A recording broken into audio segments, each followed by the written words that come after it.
warahmatullahi wabarakatuh. Bersama saya Cikgu Ija untuk taklimat ujian bertutur edisi murid SPM 2021 1103 Palang 3 yang akan berlangsung pada 8 hingga 10 Februari 2022.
Assalamualaikum warahmatullahi wabarakatuh dan selamat pagi. Pak Alwani, adakah anda sihat? Alhamdulillah saya sihat. Adakah anda tahu apa tujuannya anda masuk ke bilik ini pada hari ini? Saya tahu. Jadi kita akan teruskan kepada ujian bertutur pada hari ini. Awak diberikan bahan berkaitan dengan tema alam sekitar dan teknologi hijau. Jadi sila perhatikan gambar tersebut dan baca petikan yang diberi. Silakan.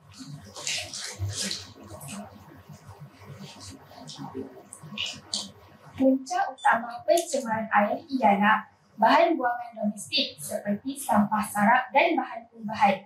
Sampah organik merekut dan diuraikan oleh bakteria dengan oksigen yang terlarut di dalam air mengakibatkan kehidupan akuatik tergugat. Kilang-kilang juga dianggap punca utama pencemaran air apabila cecair kimia yang mengandungi bahan toksik disalurkan ke dalam sungai. Pertanian juga menjadi punca pencemaran air. Penggunaan baja kimia untuk menghapuskan haiwan perosak mencemarkan air dan menghalang penembusan cahaya mengakibatkan kematian tumbuh-tumbuhan dan haiwan akuatik. Selain itu, pertumpahan minyak akibat pelanggaran kapal turut menyumbang kepada pencemaran air.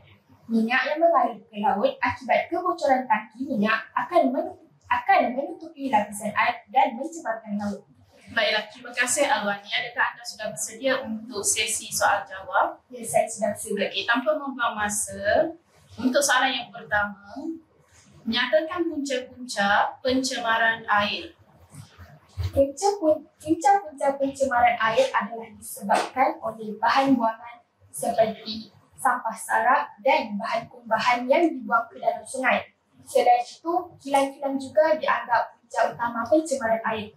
Seterusnya, penggunaan baja kimia dalam pertanian untuk menghapuskan haiwan perosak juga menjadi salah satu punca pencemaran air.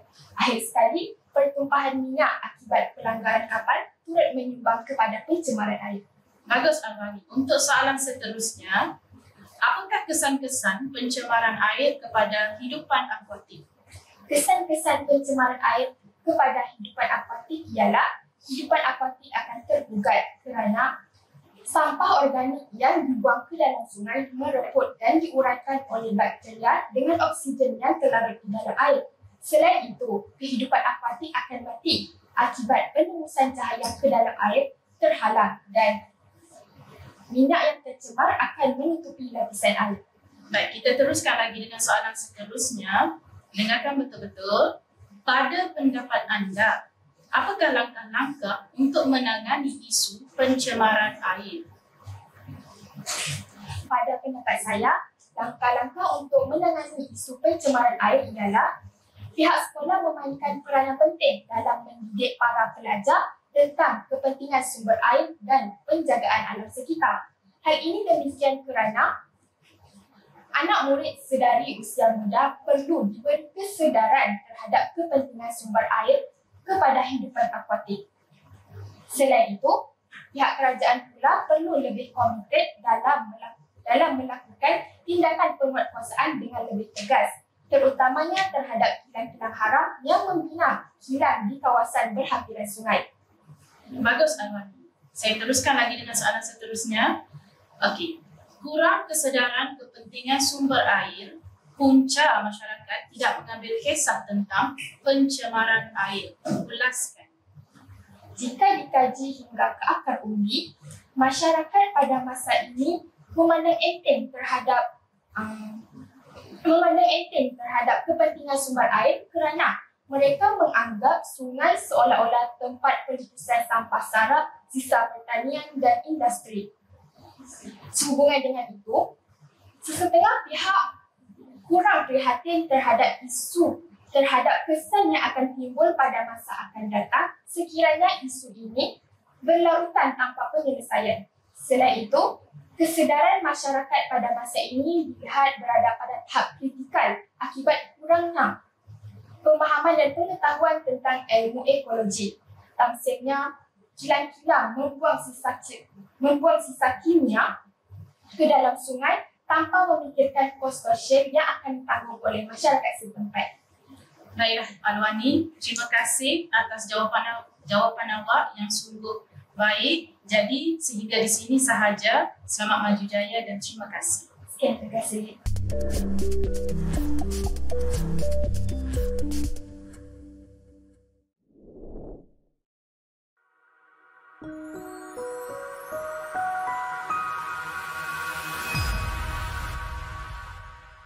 Assalamualaikum warahmatullahi wabarakatuh. Waalaikumsalam warahmatullahi wabarakatuh.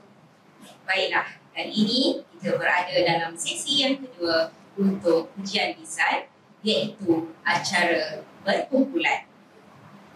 Anda diberi masa antara 12 hingga 15 minit untuk membincangkan soalan yang telah diberikan tadi.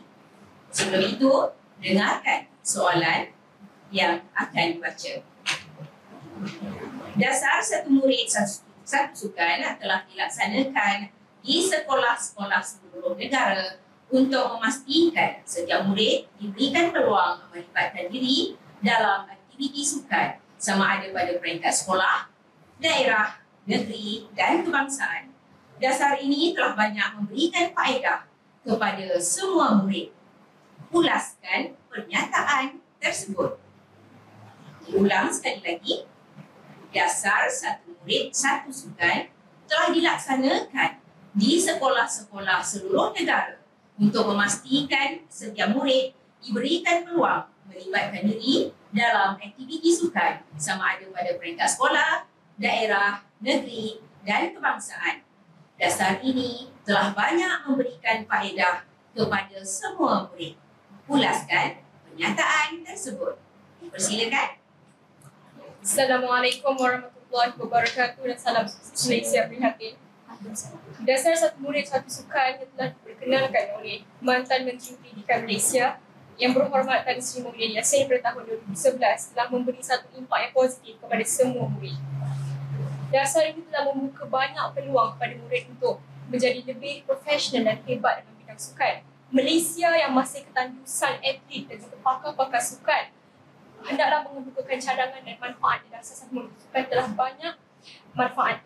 Jadi di sini saya mahu menekankan manfaat pertama iaitu dalam satu dasar ini dapat menggalakkan banyak pelajar untuk menyertai dan selepas mereka menyertai mereka boleh mencikut dalam daya lebih serius.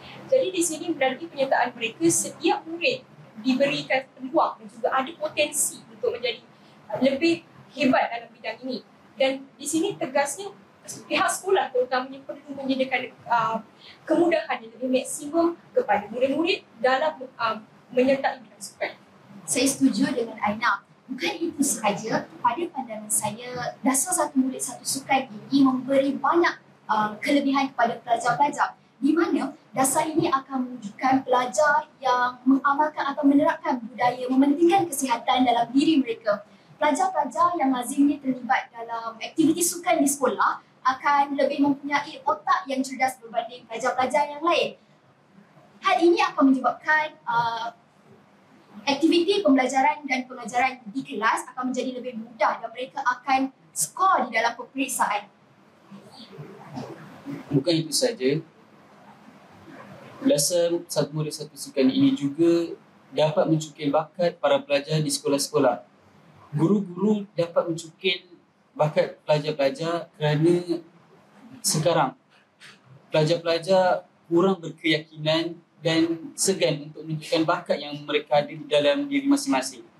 Jadi dengan adanya dasar ini, guru-guru dapat mencukil sedikit sebanyak bakat pelajar-pelajar untuk menjadikan mereka pelapis kepada abang-abang ataupun kakak-kakak mereka di tingkatan 5 itu.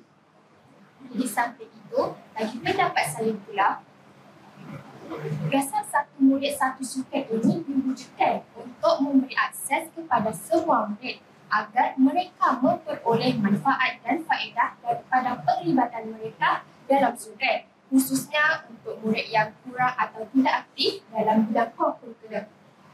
Maka melalui dasar ini, murid-murid bukan sahaja dapat meningkatkan kecerdasan jasmani, malah mereka juga dapat memupuk semangat perpaduan dalam kalangan murid. Tamsilnya, murid-murid berpeluang untuk bergaul dengan murid kaum lain seperti kaum Melayu, Cina, India, Iban dan Kadazan dalam sesuatu permainan atau sukan. Semangat perpaduan ini lebih menarik dilihat apabila mereka disatukan dalam satu pasukan permainan yang sama. Perkara ini boleh menggalakkan murid untuk berinteraksi dengan rakan sepasukan yang berbilang tahun dengan lebih erat dan lebih mesra dalam merancang strategi untuk mengalahkan pihak lawan. Sementara itu, rakan-rakan penyokong dan guru-guru penasihat boleh memberi sokongan kepada atlet-atlet pemasukan yang sedang bertanding. Jadi, di sini kita boleh lihat melalui sokongan tersebut, dasar ini dapat memupuk ataupun membentuk murid yang menghayati semangat kesukanan dan juga semangat perpaduan kaum di negara ini. Selain daripada itu, murid-murid dapat mengisi masa lapang mereka dengan lebih berfaedah. Melalui aktiviti sukan, mereka kita lihat semakin ramai pelajar mula terlibat dalam aktiviti yang tidak sihat seperti rokok dan aktiviti yang tidak mendapatkan satu manfaat. Jadi melalui dasar yang tadi diperkenalkan oleh YB Tan Sri Muhyiddin Yassin ini, kita dapat lihat bahawa ada satu anjakan paradigma di mana mereka menjadi lebih mementingkan masa kerana masa itu emas dan juga mereka lebih menghayati sebenarnya apakah sukan itu manfaatnya terlampau banyak sehingga mereka tidak dapat lihat bahawa masa yang dapat yang selama ini mereka sia-siakan dapat dijadikan satu masa yang sangat berharga sehingga mereka boleh ke peringkat yang lebih hebat lagi. Saya setuju dengan pernyataan Aina. Saya tertarik dengan pernyataan Aina yang murid-murid ini ataupun pelajar atlet-atlet ini dapat menepati waktu di mana di sini dasar ini boleh memupuk murid-murid untuk membentuk sasian dan jati diri dalam diri mereka, di mana apabila mereka keluar daripada sekolah menengah ataupun sekolah rendah, mereka di sini sudah dididik untuk menepati waktu, berdisiplin, dan keterampilan mereka juga dapat dilihat di mana mereka sangat-sangat menepati waktu. Kita sedari bahawa penyakit kronik seperti diabetes mellitus dan penyakit kencing manis ini sering melanda negara kita dan menjadi isu buah mulut oleh semua rakyat di Malaysia. Jadi dasar satu murid satu sukan ini akan menyebabkan pelajar-pelajar ataupun kanak-kanak melibatkan diri mereka dalam sukan, yang mana sukan ini akan menyebabkan tubuh badan mereka menjadi lebih sihat sekaligus dapat mencegah daripada penyakit-penyakit kronik. Izinkan saya mencelah. Saya suka untuk cakap tentang perpaduan dalam bidang sukan ini. Kita boleh lihat dalam pasukan bola sepak negara kita yang mempunyai berbilang kaum, iaitu Melayu, Cina dan India. Salah seorang pemain Melayu iaitu Syafiq Rahim. Pemain Cina kita boleh lihat Dominic Tan, dan India kita boleh lihat S. Kunandan. Bagaimana mereka bersatu dan membentuk satu pasukan yang hebat untuk mengalahkan pasukan-pasukan yang negara lain. Jadi sukan ini penting untuk memupuk perpaduan di dalam diri setiap masyarakat sebenarnya. Saya setuju dengan pernyataan Nizam. Saya suka tambah untuk pernyataan Nizam, di mana sejak negara kita menikmati arus kemerdekaan ini, tidak ada lagi acara sukan yang dipertandingkan mengikut kaum dan warna kulit. Hal ini tercetus apabila kerajaan mengambil inisiatif memperkasakan perpaduan dan integrasi nasional secara konsisten dan berterusan hingga hari ini. Kerajaan sangat menggalakkan penglibatan rakyat yang berbilang kaum, terutamanya murid sekolah, untuk menceburi dalam bidang sukan dan kurikulum. Dari sini, dasar ini dapat memupuk semangat perpaduan dan semangat kekitaan antara kaum dalam kalangan murid di Malaysia. Saya begitu bersetuju dengan Fatin dan izinkan saya menambah. Bukan sahaja sukan ini tidak mengira warna kulit untuk kita mengikuti acara-acara yang dipertandingkan. Malahan pelajar-pelajar yang kurang upaya juga diberikan peluang untuk memajukan diri mereka dan menyertai sukan-sukan yang diadakan. Saya setuju dengan pendapat saudara dan juga saudara, tapi di sini sebenarnya selain daripada semangat perpaduan dan juga semangat kekitaan dan juga semangat kesukanan, semangat bekerjasama juga dapat dipupuk, bukan sahaja antara murid dan murid tetapi sesama kaum, di mana kita lihat di sini sukan banyak mengajar kita tentang erti kerjasama, dan daripada bangku sekolah lagi kita lihat mereka telah diperkenalkan dengan perkara-perkara yang sebegini, seperti yang telah dikatakan oleh salah seorang daripada saintis Albert Einstein. Dia kata merupakan pendidikan perkara yang paling penting untuk semua dan patut dimulakan daripada bangku sekolah ini. Bagi saya, banyak nilai-nilai murni yang boleh kita ambil daripada dasar satu murid satu sukan ini. Bukan sahaja kita boleh bekerjasama maupun ada semangat kesukanan, semangat kekitaan, semangat perpaduan, tapi kita juga akan lahirkan satu nilai, iaitu nilai untuk menghormati antara satu sama lain. Kita menghormati jurulatih kita menghormati rakan-rakan sepasukan kita walaupun berbilang kaum. Jadi dasar satu murid satu sukan ini memang adalah cadangan yang terbaik untuk meningkatkan lagi nilai-nilai murni di dalam diri kita. Baiklah, untuk akhirnya cikgu memberikan peluang kepada mana-mana calon untuk menyatakan apa-apa sahaja idea ataupun pendapat anda tentang sukan. Silakan. Jika kita lihat sukan mula tidak mendapat tempat, mereka kata tentang sukan itu susah dan makin lama makin pudar. Sebenarnya di sini inisiatif oleh pihak sekolah dan juga pihak kementerian sangat perlu dititik beratkan. Itu pihak sekolah perlu lebih kreatif dalam mendidik pelajar bagaimana kita nak melipat gandakan lagi bilangan pelajar dalam bidang sukan. Ini perlu diberi perhatian antara pihak sekolah, pihak kementerian perlu sama-sama bekerjasama dalam membendung masalah ini.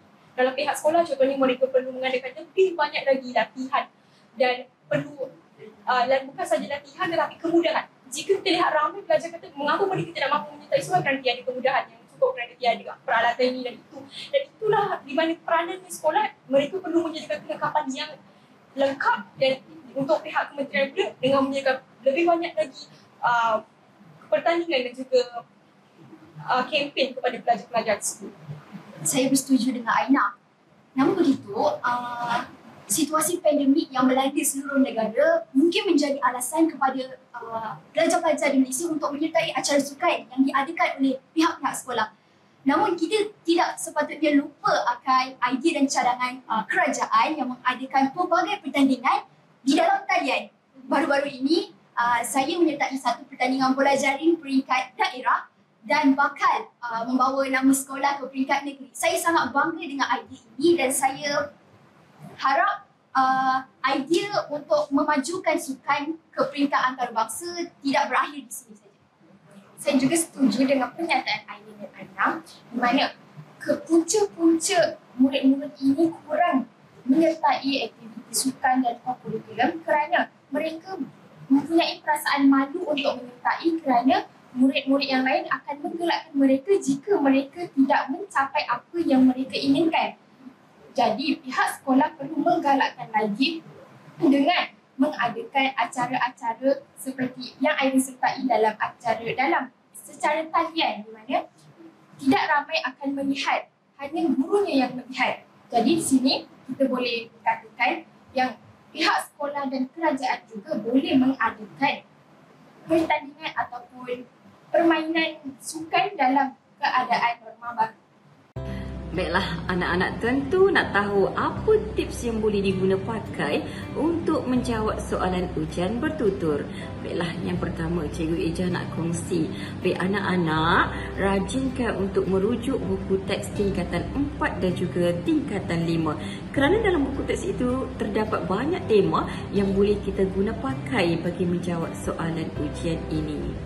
Baik, yang kedua, teliti tema-tema yang ada untuk kita mudah membincangkan tema tersebut dalam slot perbincangan nanti. Yang ketiga, rajin-rajin merujuk isu-isu semasa sama ada dalam ataupun luar negara. Seterusnya, yang keempat, praktis untuk membaca secara mekanis di hadapan cermin ataupun rakan-rakan anda.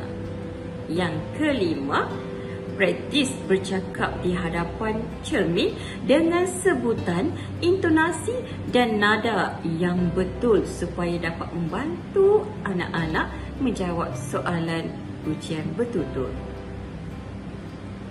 Seterusnya, latih diri untuk membina perenggan isi untuk satu-satu tugasan supaya memberi idea kepada anak-anak menghasilkan perenggan isi dengan huraian yang matang semasa sesi perbincangan dijalankan. Anak-anak, jangan lupa untuk ambil sarapan sebelum sesi ujian bertutur.